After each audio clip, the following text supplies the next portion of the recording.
22 h, on est sur support. Je vais essayer de me faire choper à l'achat. Voilà, c'est bon. Et sorti. Ça peut paraître simple. Là, en l'occurrence, ça l'était. Fallait pas trop se prendre la tête, on était sur support. Il y avait un beau petit reload. Les prix sont partis, j'ai laissé un ordre limite en arrière en espérant être pris sur un retracement, ça a été le cas.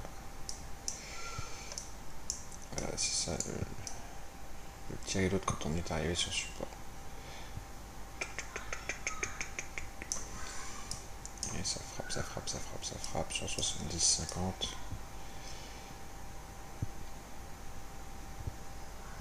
Là, regardez comme ça frappe 70-50. 70-25. Pile sur le support. Il y a de la grosse taille juste en dessous. 1259. Quand même plus conséquent que ce qu'il y a au-dessus. Faut avoir l'œil à l'instant présent au moment où ça se déroule. Mais bon. C'est une question d'habitude. Ensuite, ça commence à partir. Là, on voit bien les mecs là qui essaient de chasser le prix, qui rajoutent au pot. Comme moi, comme j'ai posé un ordre en arrière en espérant être pris. Petit retracement, et là à nouveau, ça recharge. Boum. Ça part.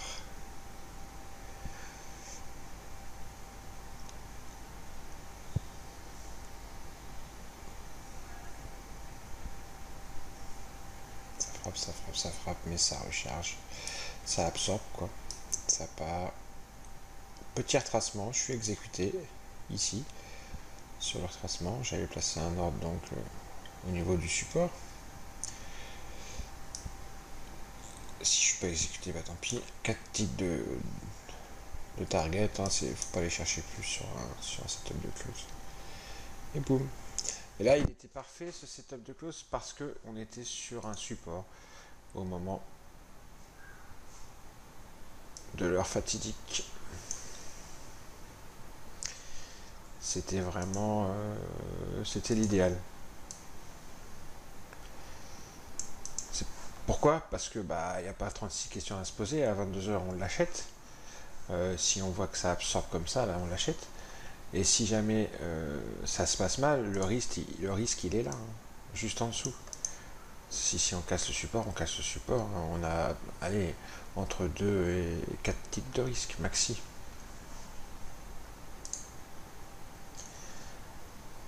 C'est un setup pas facile, mais il est plaisant. Surtout pour les personnes qui n'ont pas eu la possibilité de trader dans la journée, qui travaillent et qui n'ont que le dernier, qui n'ont que la fin de journée aux US sur les indices de possible comme trading. Ça peut être un des setups, ça peut être un de vos rendez-vous quotidiens. Il n'y a pas forcément tous les soirs quelque chose à faire, mais en tous les cas, quand il y a une belle opportunité comme là, faut la saisir. Faut la saisir.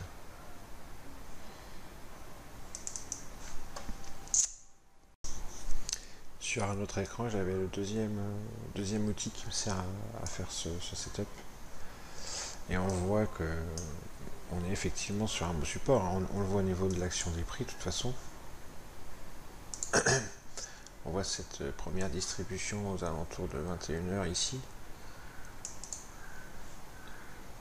Et juste avant 22 h, on se retrouve au même endroit. Et on voit aussi ce gros trait rouge là. C'est un niveau que j'ai sur mon graphique 30 minutes.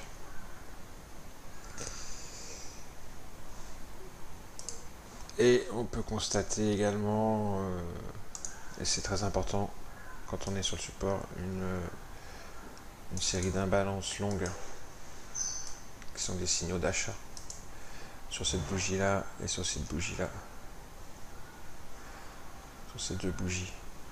juste au moment, juste avant, juste au moment où j'ai pris position. J'ai pris position sur cette bougie là, ouverture ici. Salut mon chéri, attends, je vais monter. Ouverture ici, et sur le petit retracement, le fameux petit retracement qui m'a exécuté parce que j'avais posé mon ordre en arrière sur cette queue là. J'ai été exécuté sur cette queue et ensuite on a fait mes 4 ticks. On a fait même un peu plus, mais il ne faut pas aller chercher plus que 4 ticks, il ne faut pas être gourmand sur ce setup là. Quitte à mettre plusieurs contrats, vaut mieux aller chercher 3 ou 4 ticks plutôt que de mettre un contrat et d'essayer d'aller chercher plus. Ça peut être dangereux. Regardez ce qui se passe souvent, c'est le petit contre-pied et puis vous êtes sorti à 0 ou même pire. Donc parce que vous avez été trop gourmand, c'est pas allé aussi haut que vous l'auriez voulu et ça s'est renversé. Allez, ciao cette fois-ci.